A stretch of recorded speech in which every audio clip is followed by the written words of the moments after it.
Shalom Ouvracha les amis, bienvenue à tous sur la chaîne Livre de Shabbat Kodesh, première halakha, Purim qui tombe Shabbat, comment allons-nous procéder? Alors nous allons diviser les mitzvot de Purim en trois parties. Première partie, jeudi soir et vendredi matin, nous allons lire la Megillat Esther.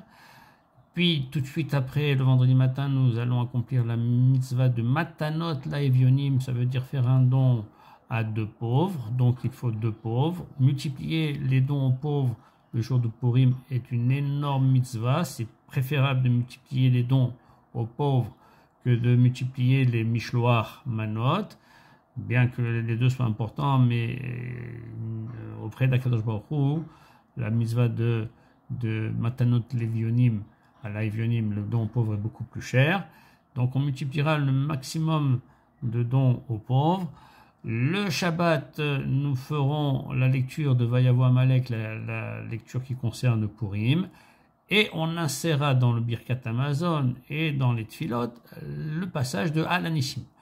Le dimanche, nous continuerons dans les mitzvot de Purim avec le Mishloach Manot, l'envoi de deux parts à un ami ou quelqu'un avec qui on voudrait se réconcilier, et ainsi que le Mishté, faire le festin le jour de Purim.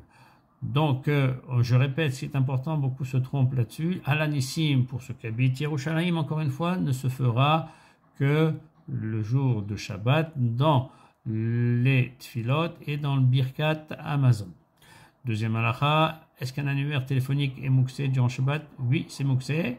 Mais il y a quand même, vu son statut, une possibilité de le déplacer. Un annuaire téléphonique, c'est ce qu'on appelle un kelishemé l'artoli issour.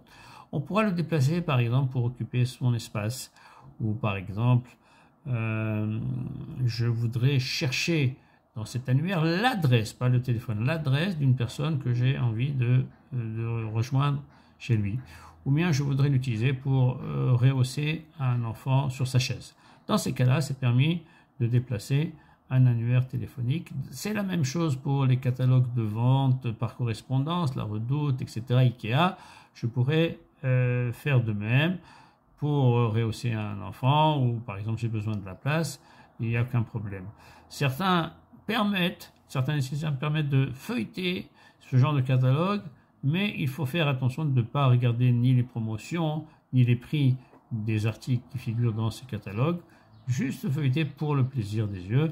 Certaines dames apprécient énormément ce genre de lecture. On sera plus ou moins tolérant, bien que la majorité des décisionnaires interdisent de toucher ce genre de catalogue.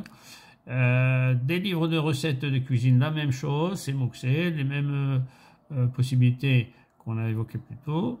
Et certaines femmes apprécient énormément, donc on sera aussi tolérant pour elles, pour ce genre de lecture, cuisine et recettes, surtout que les messieurs vont bien en profiter plus tard.